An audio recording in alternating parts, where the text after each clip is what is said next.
C'est avec les commentaires de Melissa dos Santos que va se dérouler ce nouveau podcast café avec Spiritisme. Melissa nous dit que la paix de Jésus envahisse nos cœurs en ce moment. Que diriez-vous de conseils pour avoir une vie plus remplie et plus heureuse ? Avant de continuer, que vous écoutiez ce podcast pour la première fois ou non, permettez-moi de préciser que je ne suis pas celle qui va donner de tels conseils.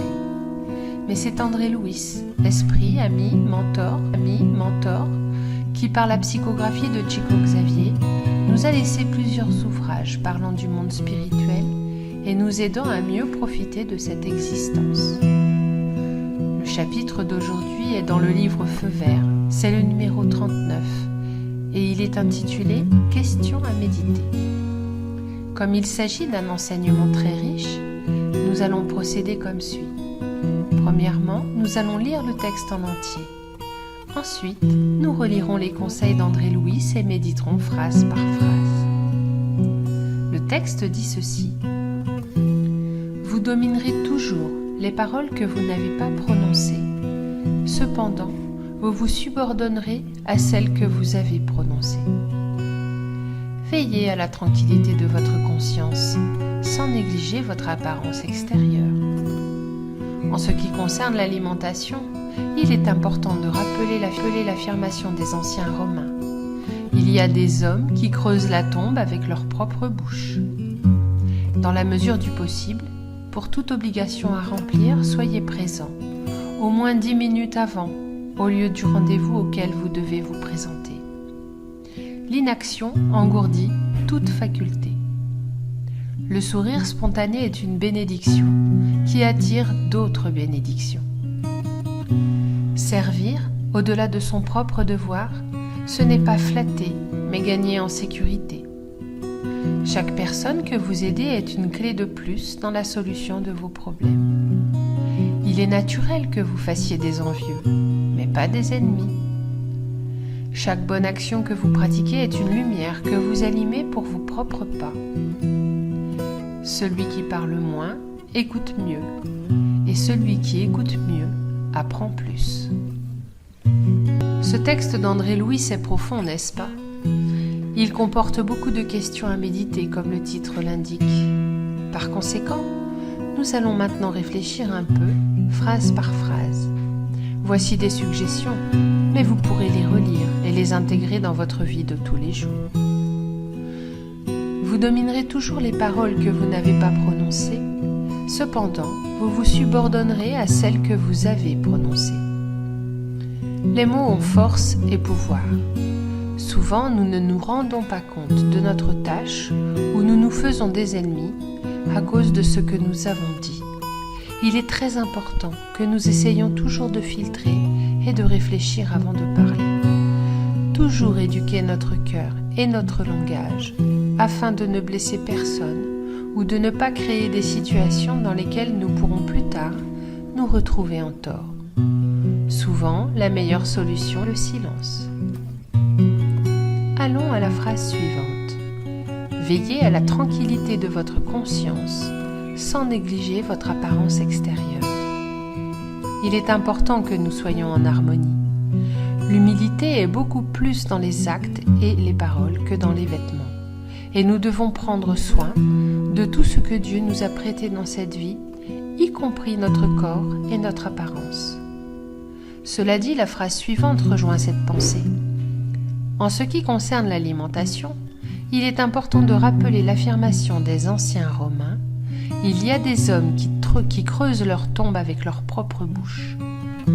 Celui-ci, je l'avoue, m'a marqué au plus profond de mon âme. Notre responsabilité, nos soins, passent aussi par la nourriture. Et je sais à quel point il est difficile pour beaucoup, ainsi que pour moi, d'avoir ce contrôle en recherchant une plus grande consommation d'aliments sains et en quantité correcte, afin que cela se reflète sur la santé. Mais nous devons, même avec nos difficultés, chercher à atteindre cet équilibre, chacun à son rythme, ainsi que dans tous les aspects que nous percevons qu'il faut améliorer ou transformer. Et André Louis poursuit. dans la mesure du possible, pour toute obligation à remplir, soyez présent au moins 10 minutes avant, au lieu du rendez-vous auquel vous devez vous présenter.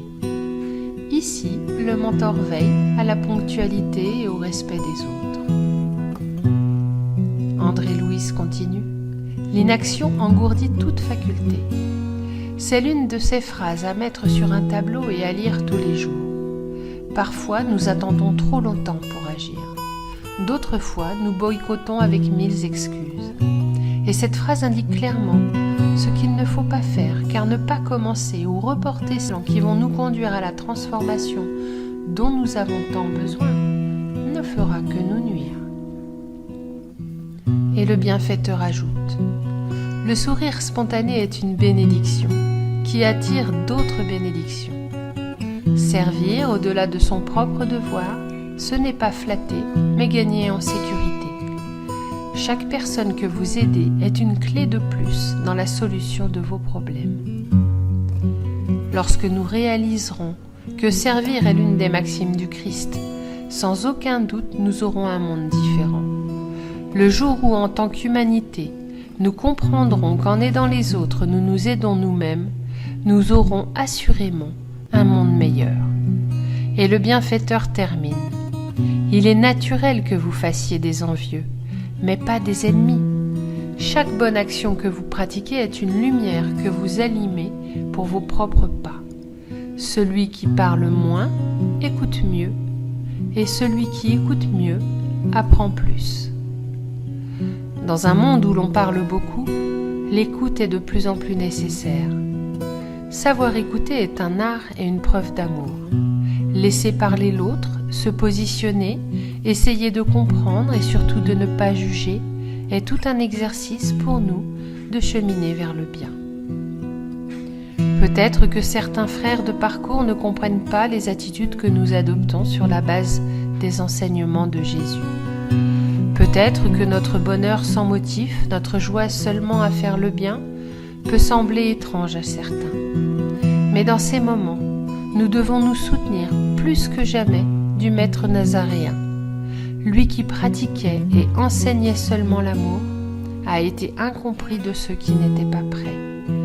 Mais les exemples que Jésus nous a laissés ont brisé toutes les barrières et sont toujours vivants plus de 2000 ans plus tard. Puissions-nous faire comme Jésus, cherchant toujours à marcher sur le chemin de l'amour, de la compréhension, de l'harmonie, du respect et de la paix. Qu'il puisse en être ainsi, et je vous donne rendez-vous au prochain podcast Café avec Spiritisme.